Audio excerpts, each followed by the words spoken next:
The lights of Chicago's Gold Coast shimmered against the wide glass windows of the restaurant, their reflections spilling across polished tables and crystal glasses.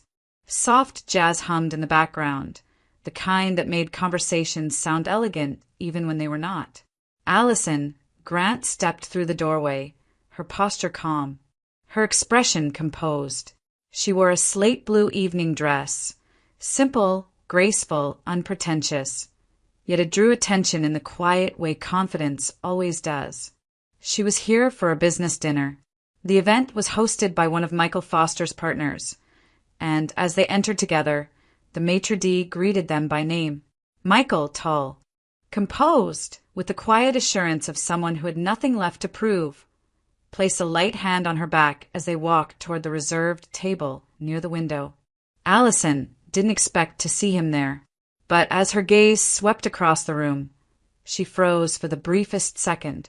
At a large table near the bar sat Jonathan Grant, her ex-husband. He was laughing loudly, gesturing with a half-empty glass of bourbon, surrounded by colleagues from the logistics firm that had once consumed his life. His voice still carried that easy authority that used to charm her, and for a moment the sound of it stirred something distant, more memory than feeling. A year had passed since the divorce, yet the air between them, even from across the room, seemed to thicken. Jonathan hadn't changed much. The tailored suit, the expensive watch, the exaggerated confidence, they all belonged to the man she had once tried so hard to please. But there was something different now, a kind of wear on his face that hadn't been there before. Michael followed her glance. "Someone you know?" he asked quietly. Allison allowed a small, detached smile. "Someone I used to." Jonathan turned his head at that exact moment, maybe drawn by instinct, maybe by coincidence. His laughter stopped mid-sentence. For a heartbeat. The two of them simply stared at each other. She, serene and still. He, startled, his expression flickering between disbelief and discomfort. Michael noticed, but said nothing. He pulled out Allison's chair, and she sat down smoothly, her movements unhurried, precise. Around them, conversation continued, the waitstaff gliding between tables.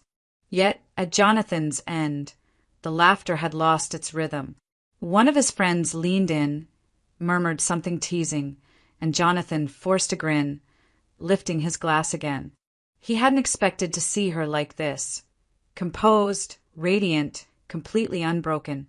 The last time they spoke, she had been exhausted, trembling, her voice barely steady as she signed the divorce papers. He remembered her silence that day and had mistaken it for weakness. Now, as he watched her engage effortlessly with Michael, he realized it had been something else entirely, control.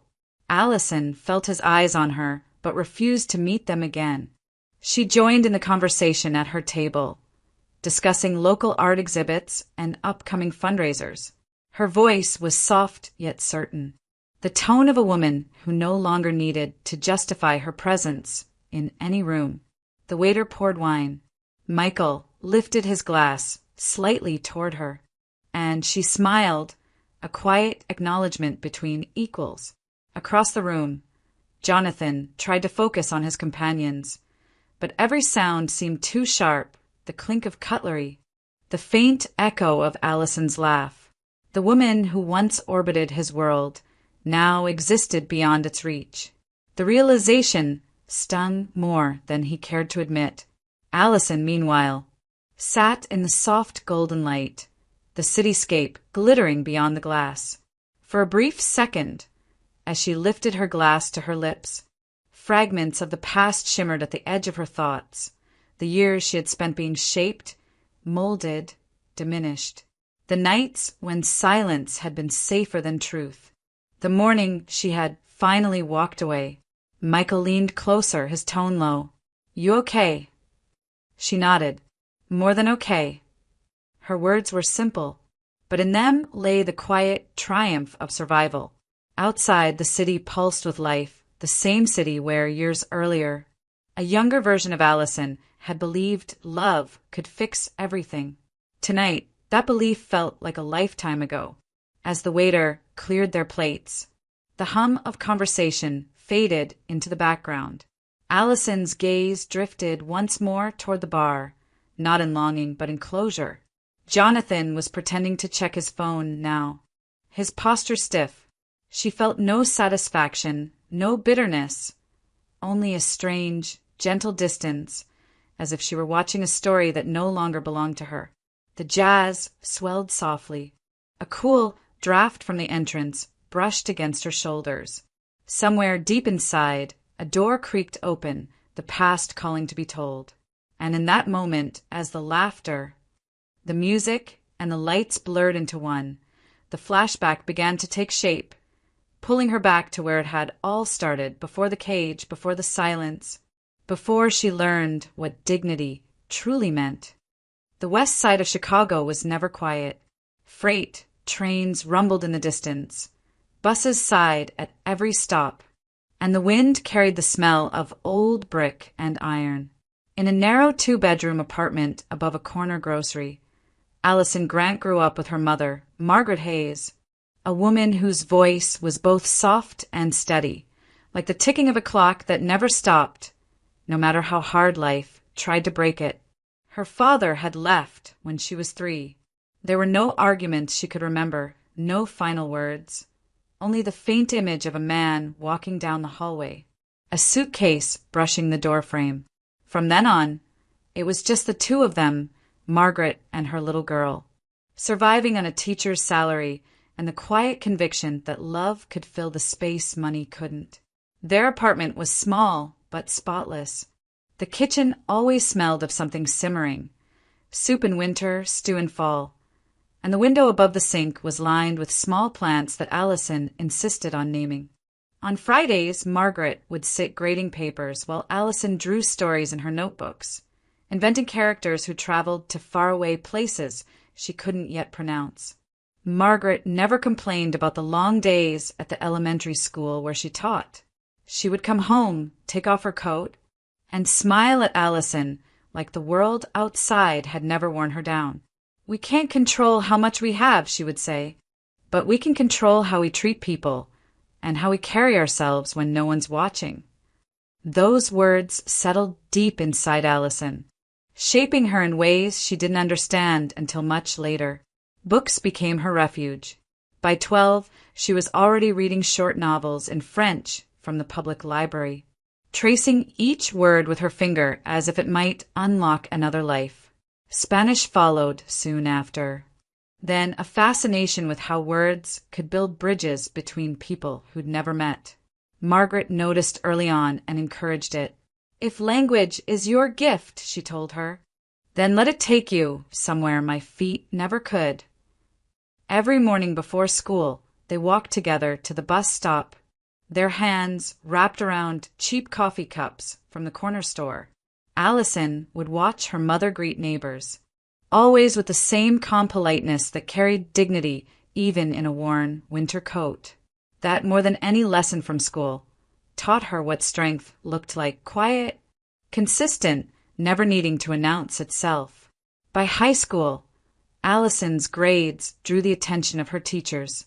She won a district essay contest, then a language award, then a scholarship interview at the University of Illinois. The day the acceptance letter arrived, Margaret held it as if it were made of glass. "You did it," she whispered. But Allison shook her head gently. "We did." When she left for college, the neighborhood seemed smaller than she remembered, the faded signs, the cracked sidewalks, the place that had been both her comfort and her cage. She promised herself she'd come back one day, not to stay, but to lift her mother out of there, to buy her the quiet home she deserved, with wide windows and sunlight instead of noise and smoke. On the train ride to Champaign, she looked out at the skyline fading behind her and thought of all the words her mother had taught her: patience, integrity, resilience. At that moment, she believed those would be enough to build the kind of life both of them had dreamed of.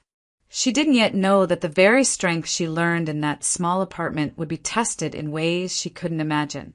For now, the future looked open, bright, and possible. Allison carried her mother's lessons like a secret armor, unaware that someday they would be all that kept her standing. The first autumn at the University of Illinois changed everything for Allison Grant. She had never been away from home before, never known what silence sounded like without the hum of trains outside her window. The campus was sprawling, golden with fallen leaves, filled with voices from every corner of the world. She loved it immediately, the books, the challenge, the freedom. In her second semester, she enrolled in an advanced linguistics class taught by Professor Leonard Evans, a man in his 50s with an unhurried way of speaking and a mind like a compass. While others treated the subject as theory, Allison saw language as a living thing. Her essays were precise, her translations full of emotional nuance. After class one day, Evans stopped her on the way out. "You hear tone and rhythm like a musician," he said. "That's rare, Ms. Grant. Don't lose that." He became the mentor she hadn't known she needed. Evans saw the discipline behind her curiosity, the way she stayed after lectures to ask questions, or how she translated whole chapters just for practice. He pushed her toward international programs, helped her secure an internship with a travel company that worked with European clients, and recommended her for a small translation project that became her first paid job. Every check she earned, Allison sent part of it home. Margaret protested at first, but Allison insisted. "You paid for everything else. Let me do this." She bought her mother a new winter coat, then paid off an old utility debt that had followed them for years. It wasn't much, but it felt like reclaiming something that life had owed them. For the first time, Allison allowed herself to imagine stability. She rented a tiny apartment near campus, just big enough for a desk, a bed, and a stack of dictionaries that grew taller each semester. She filled the walls with postcards of cities she hoped to see one day: Paris, Madrid, Lisbon. Every night, as she studied under the hum of a desk lamp, she thought of her mother's voice saying, "If language is your gift, let it take you somewhere my feet never could." Evans often reminded her that intellect without integrity meant nothing. He treated her not as a student to impress, but as an equal in training. When she doubted herself, he would only smile and say, "Your work will speak long after you do, Allison. Just give it time." Those words stayed with her through every late-night translation and every quiet victory. By her final year, she had built a reputation as one of the most promising graduates in the department. Professors sought her input on projects. Classmates turned to her for guidance. She graduated with honors, holding the diploma like proof that everything her mother had endured had been worth it. The summer after graduation, the travel company that once gave her an internship offered her a full-time position. She accepted without hesitation. It felt like the beginning of something solid, something earned. Allison was 24, young, hopeful, self-sufficient. She rented a small studio overlooking the Chicago River and decorated it with second-hand furniture, fresh flowers, and the scent of new beginnings. On weekends, she and her mother would visit the art museum, their laughter echoing down marble halls. For the first time in her life, Allison believed she had built a foundation strong enough to last. She had a career she loved, a mentor who believed in her, and a quiet pride that came from standing on her own 2 feet. She didn't know that life, in its cruel symmetry, was already preparing to test everything she had built, because soon a man named Jonathan Grant would walk into her world, and nothing would ever be the same again. Allison first met Jonathan Grant on an ordinary Monday morning, the kind where the city moved with mechanical precision, coffee lines, traffic lights, briefcases clutched against the wind. He walked into the travel agency, where she worked with the confidence of someone who believed the world would rearrange itself to make room for him. He was tall, impeccably dressed in a charcoal suit, and carried the quiet authority of a man accustomed to getting his way. As a branch director at a Chicago energy firm, Jonathan had come to negotiate a corporate travel contract for his employees. When Allison approached to assist, his attention sharpened. Their conversation was professional at first, dates, logistics, pricing, but his tone held a kind of deliberate charm. "You remind me of someone who makes the world softer just by standing in it," he said lightly, as if it were a casual observation rather than the spark of something calculated. The words caught her off guard. No one had ever spoken to her like that, gently, admiringly, as though she were something rare. Allison laughed it off, but that night, as she closed her laptop and watched the Chicago lights flicker beyond her apartment window, the echo of his voice lingered. Jonathan called the next morning with follow-up questions that didn't really need answering. He sent an email later, thanking her for her exceptional professionalism and suggesting coffee to discuss future collaboration. Their meetings grew less about business and more about conversations. That stretched long after the cups were empty. He seemed perfect, successful, attentive, confident without arrogance. He remembered details she didn't expect him to: the name of her mother, her favorite cafe, the languages she spoke. When she mentioned her dreams of visiting Europe, he smiled. "Then one day, I'll take you there myself," he promised. For someone like Allison, who had spent her life measuring worth through effort, Jonathan's effortless certainty felt intoxicating. He made decisions quickly, solved problems with money or authority, and spoke of their future as if it were inevitable. He began to send flowers to her office, simple notes attached. "You deserve more than ordinary." When he picked her up from work, he opened car doors, carried her bag, paid for every meal. At first, she saw it as kindness. Later, as he began to choose the restaurants, the wine, even the color of her dresses, she told herself it was care, his way of protecting her from indecision. Allison's mother, Margaret, noticed the change. "He's charming," she said carefully, "but sometimes charm hides the need to control." Allison brushed it off. "He's just confident, Mom. He wants what's best for us." Within 6 months, Jonathan proposed. The evening was dazzling: white tablecloths, candlelight, and a private corner at a restaurant overlooking the Chicago River. A pianist played softly while the city glowed beyond the windows. Jonathan knelt with a velvet box in hand, and the world seemed to still. "Allison Grant," he said, his voice smooth and deliberate, "you make me want to be better than I am. Will you marry me?" The room blurred in her tears. She nodded, too overwhelmed to speak. Around them, other diners clapped, waiters smiled, and the pianist shifted to a tender melody. It was the kind of moment she had only seen in films, the fairy tale she never thought belonged to her. That night, as Jonathan wrapped his coat around her shoulders and led her out into the winter air, she believed she had found the man who would cherish her forever. The city lights reflected on the river like shards of gold, and she thought life had finally rewarded her for all the years of struggle. She didn't yet know that what seemed like devotion was only possession disguised as love, and that the same hands now holding her so gently would one day be the ones to take her freedom away. After the wedding, Allison moved into Jonathan's apartment in downtown Chicago, a pristine corner unit overlooking the river, all glass and steel and quiet perfection. The first week felt like stepping into a different life. Sleek furniture, fresh flowers delivered every Friday, a balcony where the skyline glittered like something out of a movie. She thought it was love. It felt like success. Jonathan's world was orderly, efficient, and controlled. At first, Allison admired that. He woke at 5:30, worked out, answered emails before sunrise, and expected life to follow the same schedule. He liked precision in everything, from the way the pillows were arranged to the number of wine glasses left on the table. "Structure keeps us civilized," he said once, smiling. Gradually, that structure expanded to include her. He started with small things: the way she styled her hair, the shade of lipstick he thought looked too loud.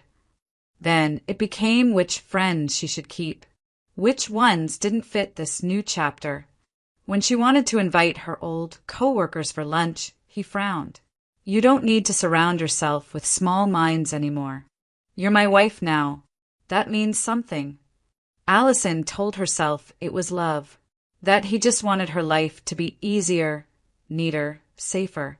She gave up the apartment she'd once rented near the river, left her job at the travel company, and started spending her days managing their home. He encouraged it, praising her cooking, her elegance, her devotion. "You make us look good," he'd say, like she was an accessory chosen with care.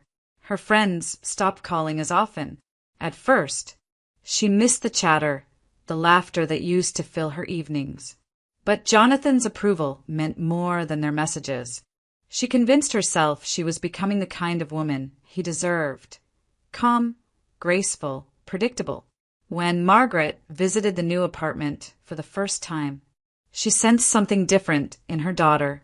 The place was beautiful, but sterile, like a museum where everything was allowed to shine except the person living in it. Margaret tried to keep her voice gentle. "He seems to love control more than love itself," she said softly as they washed dishes together. Allison's smile was tight. "You're overthinking, Mom. He just wants things done right." That night, after her mother left, Jonathan asked what they'd talked about. When she told him, he laughed, not kindly. "You really shouldn't let her meddle in our marriage. She's from another world." Over time, the laughter stopped. Jonathan became distant, cold in a way that didn't involve shouting, but silence. He didn't argue, he dismissed. If Allison mentioned feeling lonely, he responded with a list of her privileges. "You live in one of the most expensive buildings in the city, Allison. What more do you need?" The marriage that had begun with affection turned into something airless. She moved through each day like part of the decor, smiling when spoken to, beautiful when expected, quiet when not. The city outside their windows kept pulsing with energy. But inside, everything was still. Sometimes she caught her reflection in the glass, elegant, composed, unfamiliar. She barely recognized the woman who had once filled rooms with laughter and purpose. The woman who had studied languages and dreamed of independence was gone, replaced by someone who measured her worth in how smoothly she could disappear into Jonathan's world. And yet, somewhere deep beneath the surface, something of her remained. It was faint, almost invisible, but it waited, like a breath held too long, aching to be released. 2 months after the wedding, Allison discovered she was pregnant. She had expected joy, the kind that fills a home with laughter and plans. But Jonathan's reaction was a polite nod, not the warmth she imagined. "Good," he said, already scanning an email on his phone. That was fast. At first, she convinced herself that he was simply overwhelmed. She spoke of nursery colors, baby names, and schedules. But Jonathan always found a reason to change the subject. His affection cooled, his patience shorter than ever.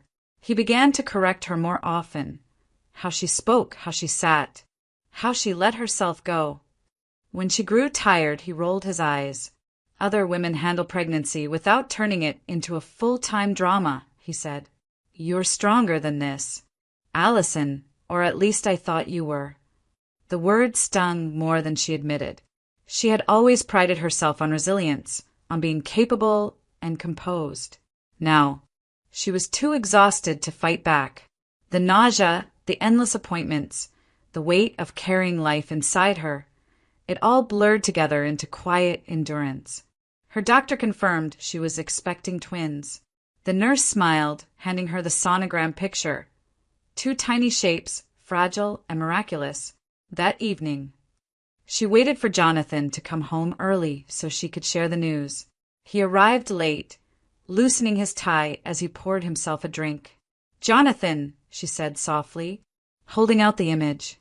"It's twins, a boy and a girl."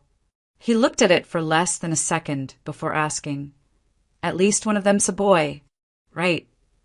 The sentence landed like a blow, casual, cruel, final.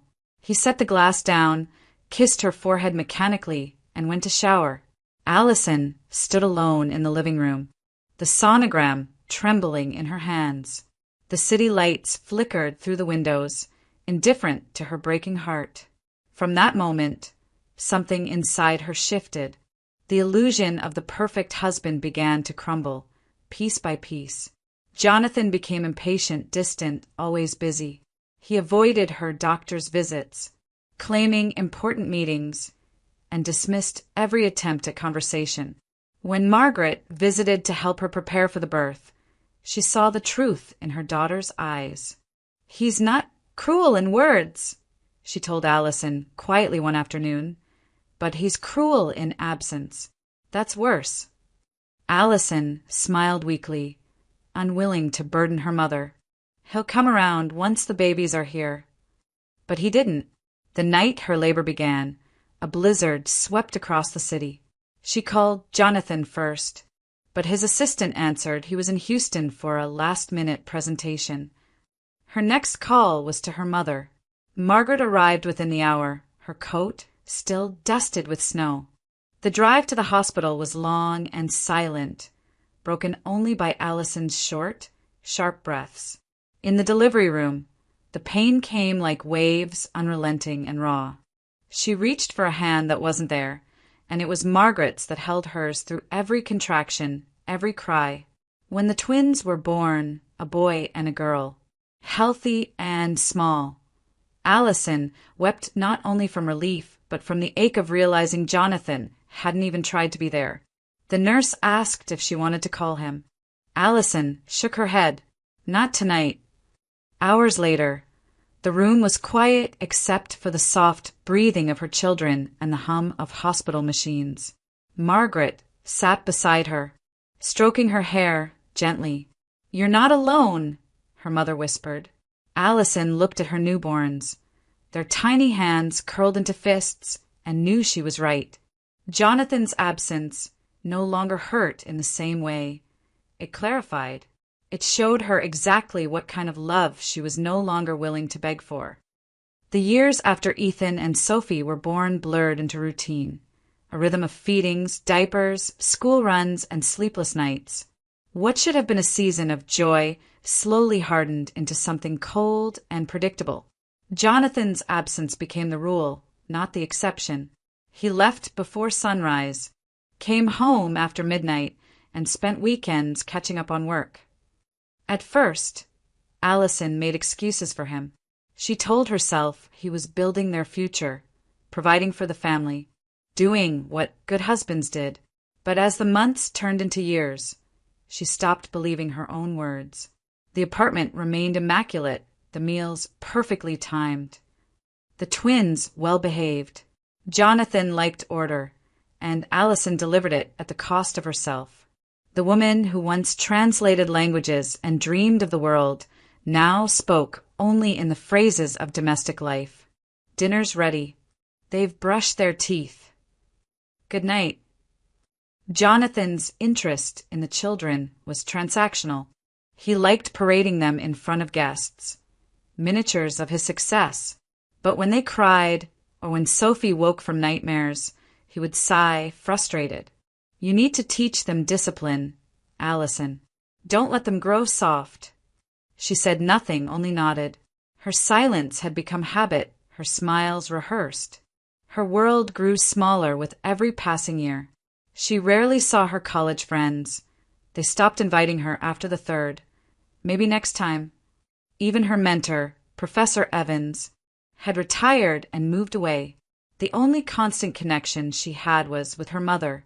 Margaret visited whenever she could, her presence a rare light in Allison's dimming days. They'd sit at the kitchen table while the twins played in the living room. Margaret would talk about her students, her books, the small joys she still found in life. But lately, she looked more fragile, her movements slower, her face paler. The diagnosis came quietly. Her heart condition had returned. Allison accompanied her to the hospital, juggling appointments between school pickups and meals. She tried to stay strong, but exhaustion crept into every corner of her life. Jonathan noticed only to complain. "You look tired," he said once. "You should rest more.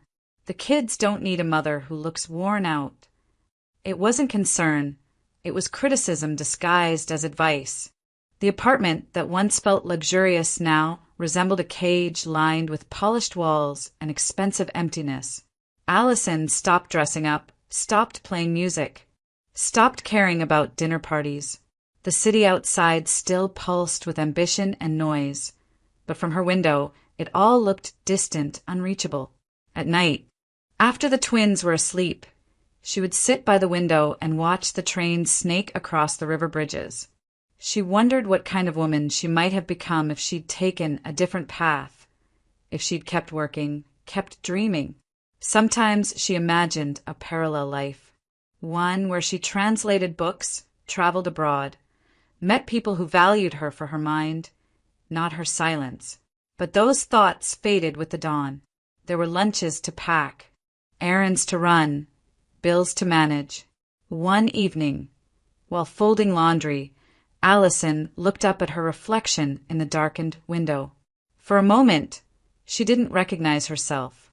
The woman staring back seemed hollow, efficient, and perfectly invisible. She realized then that she had been slowly erased, first from Jonathan's world, then from her own. The awareness didn't come with anger or tears, only a quiet ache, a kind of mourning for a person she once was. She thought of her mother's warning years ago. He seems to love control more than love itself. Margaret had been right. The next morning, Allison woke before everyone else. The house still, dark, and silent. She stood in the kitchen, hands wrapped around a mug of coffee gone cold, and whispered to herself, "This can't be all there is." The words hung in the air, faint but alive. For the first time in years, they didn't feel like surrender. They felt like the beginning of something trying to wake. When Ethan and Sophie started kindergarten, Allison felt a small window of freedom reopen, a sliver of the life she once had. The twins were old enough for school. Her mother's health had stabilized for the moment, and the quiet hours between morning drop-off and afternoon pickup whispered possibility. She decided to reach out to her old employer at the travel agency. The building hadn't changed much. Same polished floors, same hum of printers and voices. When her former manager saw her, his face lit up. "We've missed you, Allison. How about a part-time position? Mornings only." The offer wasn't glamorous, but it felt like breathing again. She accepted immediately. When she told Jonathan, his reaction was swift and cold. "A job? For what?" She hesitated. "For myself, Jonathan. I just want to feel useful again." He laughed under his breath. "No wife of mine needs to work." The phrase struck harder than any insult. She tried to reason with him, explained it wouldn't affect her duties at home, that it was only a few hours a day. But every word seemed to make him angrier. "I'm providing everything you could possibly need," he said. "Do you think cleaning offices for tourists makes you important?" "It's not about importance," she replied quietly. "It's about feeling human."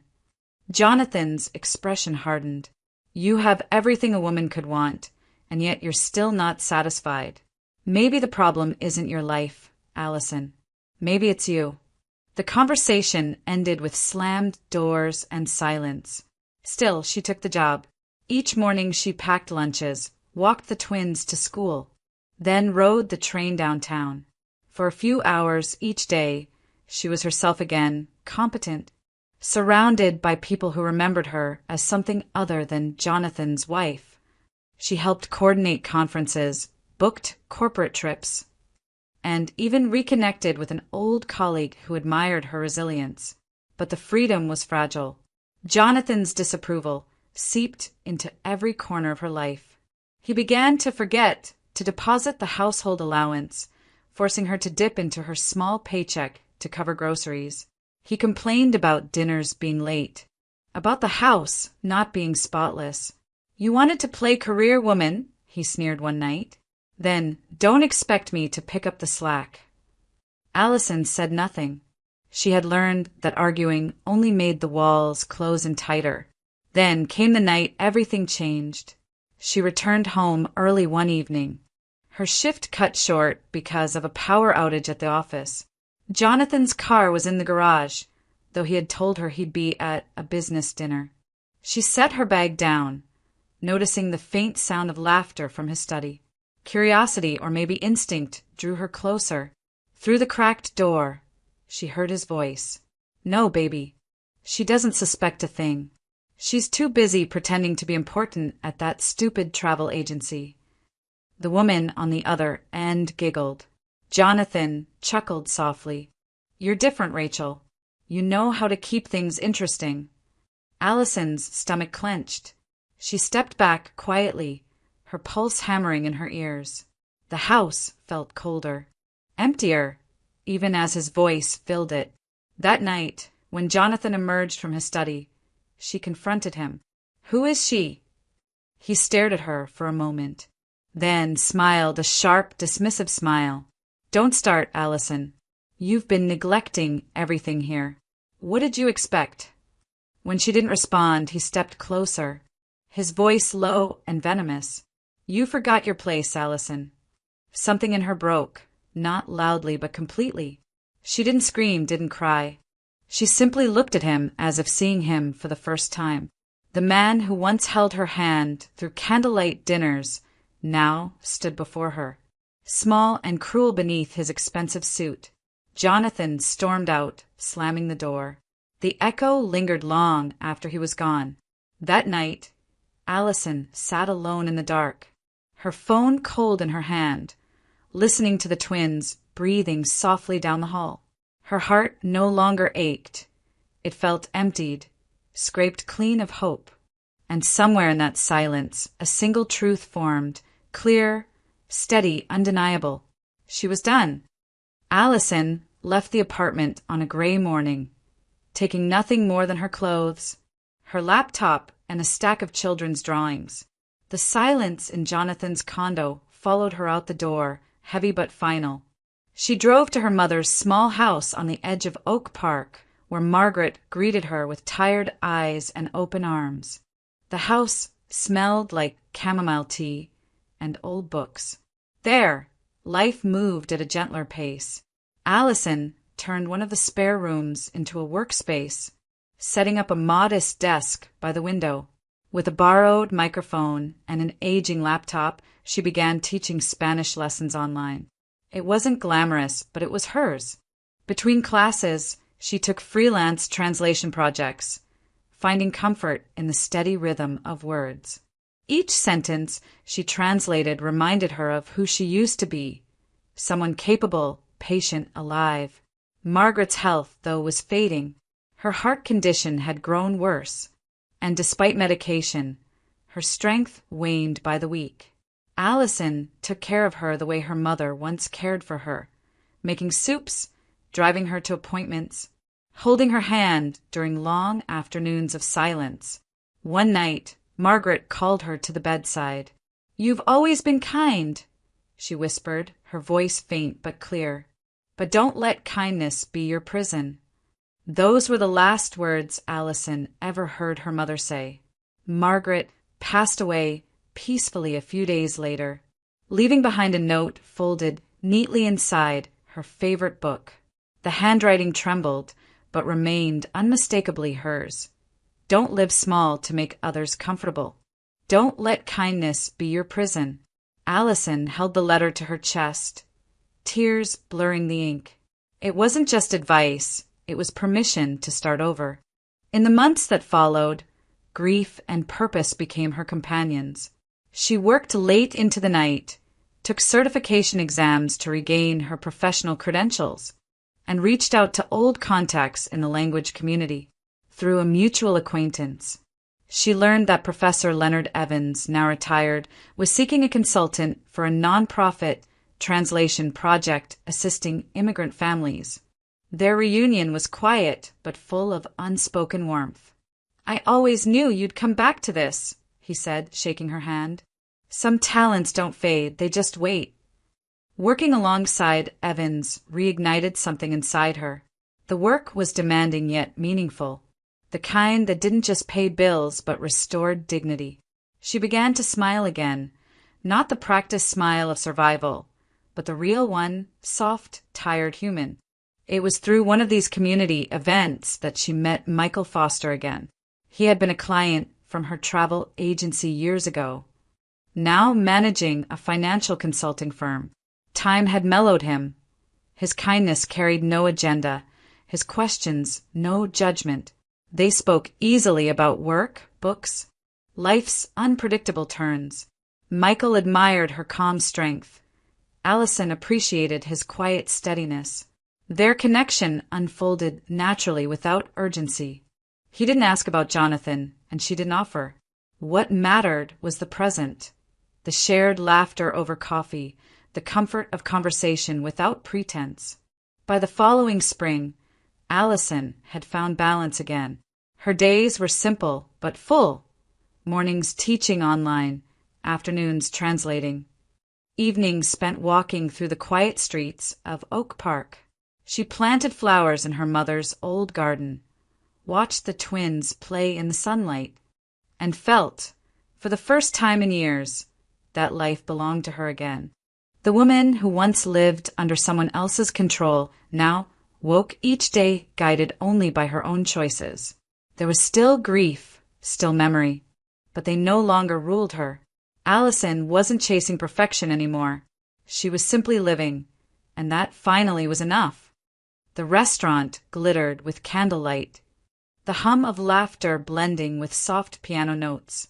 It was the same place where Allison had once stood on the edge of heartbreak, and now she returned not as a ghost from the past, but as someone entirely reborn. At a long table near the center, Jonathan Grant held court. He looked exactly as she remembered. Immaculate suit, watch gleaming, smile rehearsed. A crowd of colleagues and clients surrounded him, their laughter loud and eager. Beside him sat a young woman, elegant, polished, the new, perfect companion. Jonathan raised his glass, tapping it gently for attention. "To progress," he said, his voice carrying easily across the room. "To the company we built, and to the people who make success look effortless. And, of course," he added with a smirk, resting a hand on the woman's shoulder, "to the kind of partnership that inspires everything I do." The table erupted in polite applause. Jonathan basked in it, proud, certain, until his gaze lifted and froze. Across the room, Allison had just entered, her hand resting lightly on Michael Foster's arm. She looked poised, radiant in a navy silk dress. Her hair swept back, her expression calm. There was no hint of the woman he once tried to mold. This Allison carried her own gravity, self-contained, untouchable. Jonathan's voice faltered mid-sentence. For a moment he couldn't speak. His new companion glanced at him, confused. Michael guided Allison toward a table nearby, nodding politely to the waiter. He said something that made her laugh, a quiet, genuine sound that cut through the background music. Heads turned, and whispers rippled softly through the crowd. Jonathan tried to recover. He forced a grin and lifted his glass again, but the confidence in his voice was gone. To new beginnings," he finished weakly. Allison met his eyes only once. It wasn't a challenge or a victory, just acknowledgement, a silent closing of a chapter. Then she turned her attention back to Michael, completely unbothered. A few of Jonathan's colleagues recognized her. One leaned in, whispering, "Isn't that your ex-wife?" Jonathan's jaw tightened. "It's complicated," he muttered, but the room had already shifted. The charm he'd worn like armor was cracking under the weight of what stood before him. The evening moved on, but not for Jonathan. His laughter came forced. His glass stayed too full. Meanwhile, Allison seemed untouched by it all. She conversed easily with the couple beside her, her composure steady, her warmth genuine. When the waiter arrived with champagne, Michael lifted his glass toward her. "To people who rebuild themselves from the ruins," he said softly, his voice carrying just enough for those nearby to hear, "and make it look like grace." Allison's smile was small but real. The toast was for her. Yet it wasn't about revenge, it was about recognition. About the quiet power of surviving without bitterness. Jonathan's glass trembled slightly as he drank. The man who once prided himself on control could do nothing but watch as the woman he dismissed as weak now embodied everything he had lost, and everything he would never touch again. When dinner ended, Allison stood, thanked the hosts, and walked toward the exit. Outside, the night was cool and bright, the city humming softly beneath her heels. A breeze lifted her hair, carrying with it the faint scent of spring and freedom. Michael offered her his coat, but she shook her head with a quiet smile. "I'm fine," she said. As they stepped onto the sidewalk, the lights of Chicago shimmered across the river, reflected like scattered stars. Allison paused for a moment, looking out at the city that had once held her captive. There was no anger left, no desire to prove anything. The silence between them was peaceful. She didn't need to look back. She didn't need an apology. She didn't need revenge. Dignity itself was her revenge.